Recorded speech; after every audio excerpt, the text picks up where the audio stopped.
Merci Monsieur le Président, Monsieur le Ministre, Monsieur le rapporteur, mes chers collègues. Nous aurions dû nous retrouver ici, sur cette proposition de loi, il y a un an. L'obstruction de LFI sur le texte précédent n'avait pas permis d'examiner ce texte avant minuit. Nous aurons donc perdu un an sur ce sujet et ce sont les réservistes qui en auront subi les conséquences. Cette proposition de loi va bien entendu dans le bon sens. Elle vise d'une part à faciliter le processus de mobilisation des réserves communales de sécurité civile et d'autre part à prévoir des mécanismes propres à encourager l'engagement de la population au sein de ces réserves. Il s'agit d'une évidence, elles sont encore sous-déployées et trop peu connues et ont pourtant un rôle à jouer pour mieux préparer notre société à la gestion de crise. Pour aller encore plus loin, mais cela dépasse de toute évidence le cadre de cette PPL, je suis convaincu que nous devons davantage impliquer le citoyen dans la chaîne des secours. C'est en réalité lui le premier maillon. Force est de constater que la France accuse un retard considérable dans ce domaine. Seuls 34% de la population aurait déjà suivi une formation aux gestes de premier secours et seul un tiers de ces personnes se sentent prêtes à agir en cas d'urgence. Ce bilan est catastrophique et n'est pas du tout à la hauteur de l'enjeu. Des pays voisins ont, eux, réussi à former 80% de leurs concitoyens. Emmanuel Macron avait pourtant promis d'atteindre ce résultat d'ici la fin de son premier quinquennat. Nous n'en sommes pas à la moitié.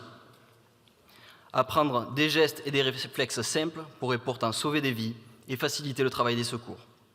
Je pose donc la question, quand allons-nous prendre ce sujet au sérieux? Pour revenir sur le texte de ce jour, je tiens à saluer les échanges constructifs que nous avons eus la semaine dernière en commission.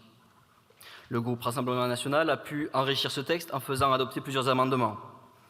Je pense au lancement d'une campagne nationale de communication afin de mieux faire connaître ce dispositif, tant auprès des maires que de la population, afin d'en favoriser la création et encourager l'engagement citoyen.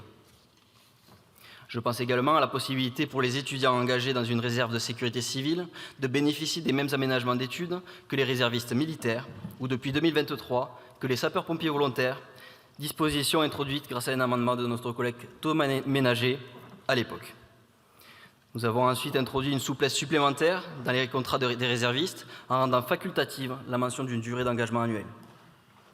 Enfin, dans une logique d'équilibre, afin de ne pas pénaliser nos TPE-PME, déjà accablés de charges, de normes et d'obligations, nous avons souhaité proposer un compromis en faisant passer le délai de réponse pour détacher l'employé réserviste de 24 à 48 heures maximum.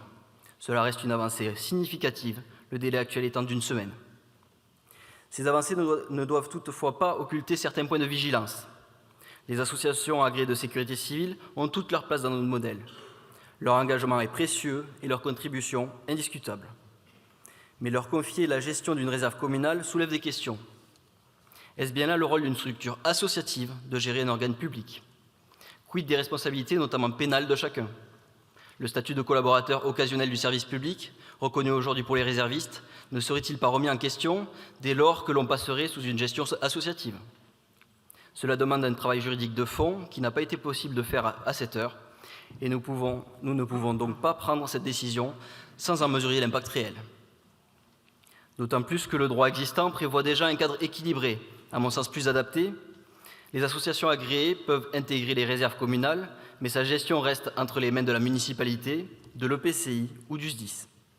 Nous proposerons en cohérence des amendements de suppression de l'article 1er B et de l'alinéa 3 de l'article 1er. Par ailleurs, il est important de souligner l'un des défauts de notre modèle de sécurité civile. Il s'agit du cloisonnement de ces différents moyens. Il apparaît nécessaire de réfléchir à un cadre permettant de coordonner tous les acteurs d'un département en englobant notamment toutes les réserves communales de sécurité civile, mais également les ASC et la réserve citoyenne du SDIS. Pour conclure, les réserves communales de sécurité civile apparaissent comme un outil pertinent pour renforcer notre résilience face aux catastrophes et aux événements majeurs. Chers collègues, nous avons encore beaucoup à faire pour à la fois culturer la population aux questions de sécurité civile, mais aussi pour renforcer, moderniser et protéger notre modèle, menacé notamment par la directive européenne sur le temps de travail. Je vous remercie. Merci, monsieur le député.